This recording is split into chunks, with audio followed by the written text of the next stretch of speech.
문화복지위원회 전현숙 의원입니다.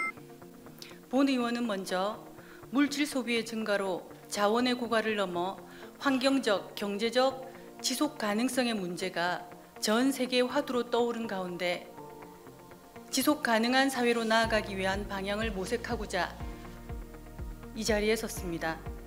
폐기물 중에서도 음식물류 폐기물의 처리와 자원순환 정책과 관련해서 경상남도에서 추진 중인 사항을 짚어보고 지속 가능한 순환 경제 사회로 나아가기 위한 방향을 모색하고자 합니다. 국장님, 먼저 음식물류 폐기물에 해당하는 음식물 쓰레기의 발생 경로와 발생원에 대해서 간단히 설명해 주십시오. 도내는 연간 36만 7천여 톤의 음식물류 폐기물이 발생하였고 주요 음식물 쓰레기의 발생원의 74%, 27만 3천여 톤이 가정과 소형 음식점에서 발생하였고 집단 급식소와 같은 다량 배출 사업장에서 11%인 4만 2천여 톤, 사업장에서 14%인 5만 1천여 톤을 차지합니다. 연간 발생량으로는 8,571톤이 증가한 것으로 보이는데요. 국장님, 증가 사유는 무엇으로 파악하고 있습니까? 2022년도와 2021년도 증감률을 보면 우리 도는 2.62% 증가한 것으로 보이나 이는 18.53% 감소한 전년도의 기저효과와 코로나19와 관련한 일시적 배달 증가에 따른 것으로 추정하고 있습니다. 한편 도민 1인당 생활 폐기물 발생량도 전국 추세와 마찬가지로 감소하고 있으며 우리 도는 가정에서 발생되는 음식물 쓰레기를 포함한 생활 폐기물의 발생은 최대한 줄이고 발생된 폐기물은 적정치하기 위해 지속적으로 노력하고 있습니다. 국장님, 도내 발생된 음식물류 폐기물은 어떻게 처리되고 있는지 설명해 주시겠습니까? 2022년 기준 환경부 음식물류 폐기물 처리 시설 및 발생 현황 자료에 의하면 도내는 연간 36만 7천여 톤의 음식물류 폐기물이 발생하였고 이 중 94.9%인 34만 9,035톤은 사료, 퇴비 등으로 재활용되었으며 나머지 1만 4,408톤은 소각하였고 4,196톤은 매립하였습니다. 재활용의 경우 퇴비와 13만 7천 톤, 37.3% 정도 되고요. 사료와 10만 6천 톤, 28.8%, 바이오 에너지와 6만 3천 톤, 17.2% 등으로 처리하였습니다. 국장님, 현재 도내 음식물류 폐기물 바이오 가스화 시설은 6개소가 설치되어서 운영 중이죠. 예, 그렇습니다. 향후 확대 계획은 어떻게 가지고 계신가요? 일일 처리량을 1,108톤 규모로 확대하기 위해 2027년까지 1,553억 원의 사업비를 투자하여 음식물류 폐기물 바이오 가스화 시설 3개소, 시범 사업인 통합 바이오 가스화 시설 1개소 등 총 4개소의 확충 사업을 추진하고 있습니다. 참고로 2027년까지 바이오 가스화 시설 4개소가 확충되면 음식물류 폐기물 공공 처리 시설 중 바이오 가스로 처리되는 비율이 현행 42.2%에서 60.2%로 확대될 예정입니다. 도내 시군별 추진 성과나 평가 결과가 우수한 시군에 대한 인센티브 제공이나 좀 더 잘하게 하기 위한 유인책이 필요할 것 같은데요. 그러면 경상남도에서는 어떤 방법으로 어떤 정책을 가지고 계신지 말씀해 주십시오. 음식물류 폐기물 감량을 위해 첫째, 시군 주요 업무 합동평가 신규 지표 신설 등 음식물류 폐기물 발생 억제 성과를 높일 수 있는 유인책을 지속적으로 강구하고 둘째, 특별조정 교부금 인센티브 사업을 활용하여 음식물류 폐기물 발생 억제 성과 우수 시군에 대하여 재정적 지원을 확대할 수 있는 방안도 예산실과 적극 마련하도록 노력하겠습니다.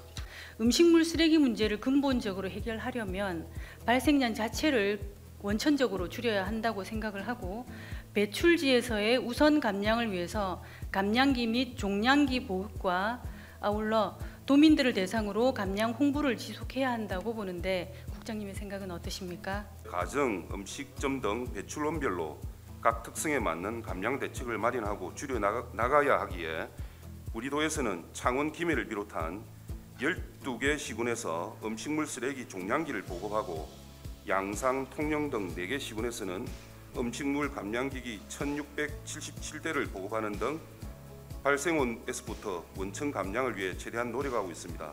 향후에도 우리 도에서는 시군과 협업하고 원천 감량을 위한 다양한 정책을 발굴 추진하고 도민의 자율적인 실천이 뒷받침될 수 있도록 지속적인 교육과 홍보를 병행 추진하도록 노력하겠습니다. 교통약자 특별교통수단의 이용 확대에 따른 경남도의 추진 사항을 짚어보고자 합니다.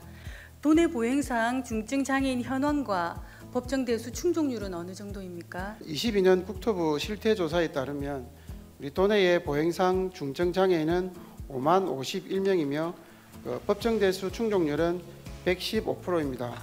법정 대수 340대에 비해서 실제 운행 대수가 390대입니다. 다음은 특별교통수단 운영상의 문제점에 대해서 짚어보겠습니다. 이번 시행령 개정을 통해서 개선된 특별교통수단 서비스 내용을 간단히 설명해 주시겠습니까? 운행 대수와 관련해서는 당초 모든 시군이 동일하게 보행상 중증장애인 150명당 한 대로 운영 대수를 산정하였습니다만 개정된 시행 규칙에서는 인구 10만 명 이하의 시군에 대해서는 보행상 중증장애인 100명당 한 대로 운행 대수를 산정하도록 개선을 하였습니다.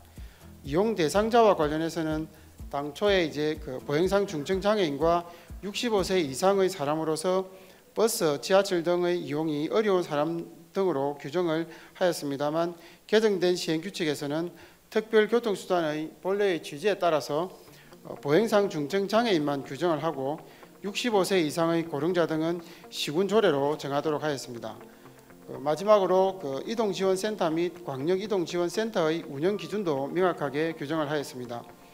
이동지원센터는 특별교통수단 이용 대상자 등록 신청 접수와 특별교통수단 및 운전자 관리 등의 업무를 하고 광역이동지원센터는 특별교통수단의 승차 예약 신청과 관리 또 특별교통수단의 환승, 연계 지원 등을 하도록 하였습니다.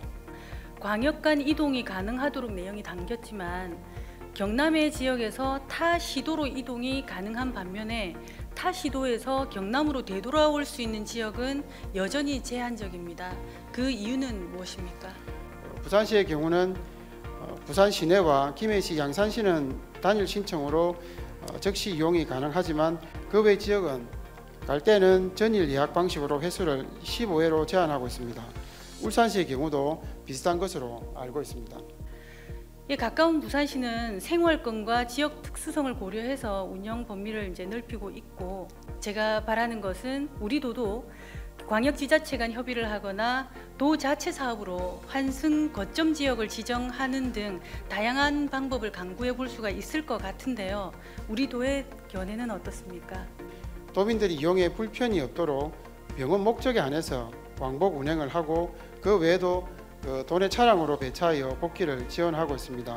환승 거점 지역 지정에 관해서는 현재 국토부에서 광역 간의 이동을 원활하게 하기 위해서 내년에 통합 예약 시스템을 마련할 계획에 있습니다. 우리 도는 국토부 계획과 연계해서 부산시, 울산시 등과 협의하고 또 원활한 광역 환승 연계를 지원할 수 있도록 방안을 찾도록 노력하겠습니다. 다음은 특별교통수단 이용 대상에 관해서 질문드리겠습니다. 특별교통수단 이용 대상자를 확대할 계획을 가진 시군은 몇 개소로 파악하고 있습니까? 현재 시군의 조례 개정 현황을 보면 모든 시군에서 고령자 등을 이용 대상으로 정하고 있습니다. 또한 일부 시군을 제외하면 관내 지역도 병원 목적에 한해서 고령자가 왕복 이용할 수 있도록 그렇게 하고 있어서 하고 있는 그런 상황입니다. 타 시도로 이동하는 이용자의 편의를 위해서 인근 광역 시도와 통합 예약 시스템 구축을 검토하신 바가 있습니까? 인근 광역 시도와 통합 예약 시스템 구축 관련해서는 제가 앞서 말씀드린 바와 같이 국토부가 내년도에 특별교통수단 통합 예약 시스템 구축을 위해서 정부 예산안에 약 한 35억 원을 반영을 하였습니다.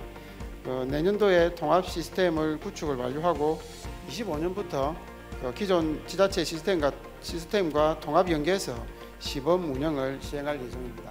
청소년의 마약 범죄 증가로 청소년의 건강한 성장을 저해할 우려가 높아지는 가운데 마약으로부터 청소년을 지키기 위해 도교육청 행정에서는 어떤 노력이 필요한지 함께 논의해 보고자 합니다.